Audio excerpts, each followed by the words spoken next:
In 1972, a psychologist put a marshmallow in front of a 4-year-old child. He said, "Wait 15 minutes, and you'll get 2." Then he left the room.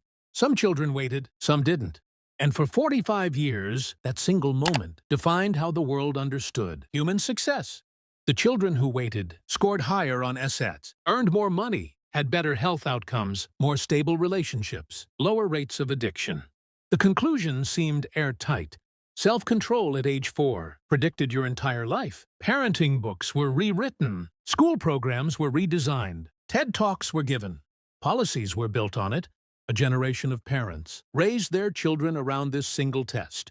The marshmallow test became one of the most famous experiments in human history. And then in 2018, a team of researchers at NYU did something nobody expected. They ran it again, 900 children this time, 10 times the original sample, and they controlled for something. The original study never measured family income, mother's education, the stability of the home. When they accounted for those factors, the marshmallow's ability to predict success almost completely disappeared. Not reduced, almost gone.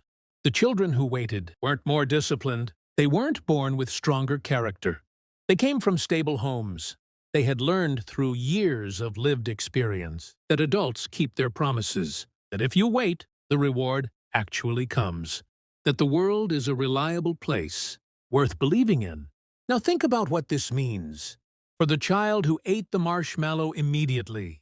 For 45 years we called that child impulsive. We said they lacked self-control. We used their 4-year-old decision to predict a lesser life. But that child wasn't failing a character test. They were making a perfectly rational decision, based on everything their life had taught them. If you grow up in a home where promises are broken, where things disappear, where waiting has never once been rewarded, eating the marshmallow now is the smartest decision you can make. Not a failure of discipline, a triumph of experience. The marshmallow test didn't measure willpower. It measured trust. It measured whether your environment had given you enough stability to believe that waiting was worth it.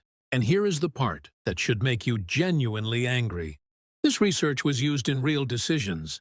It influenced how schools were funded, how children from poor homes were evaluated, how adults from unstable backgrounds were judged in hiring rooms and courtrooms and policy meetings. We looked at children shaped by poverty and chaos and told them the problem was a character flaw they were born with.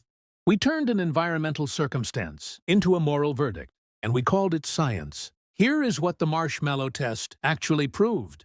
Give a child a stable world, a world where adults keep promises, and waiting is always rewarded, and they will wait every time. Take that world away, and only the most naive child would believe in a second marshmallow. The test was never about self-control. It was about what the world had already done to the child before they sat down at that table. And the cruelest part? The children who ate it immediately were right. They knew something the researchers didn't, that a promise is only worth waiting for if the person making it has ever kept one before.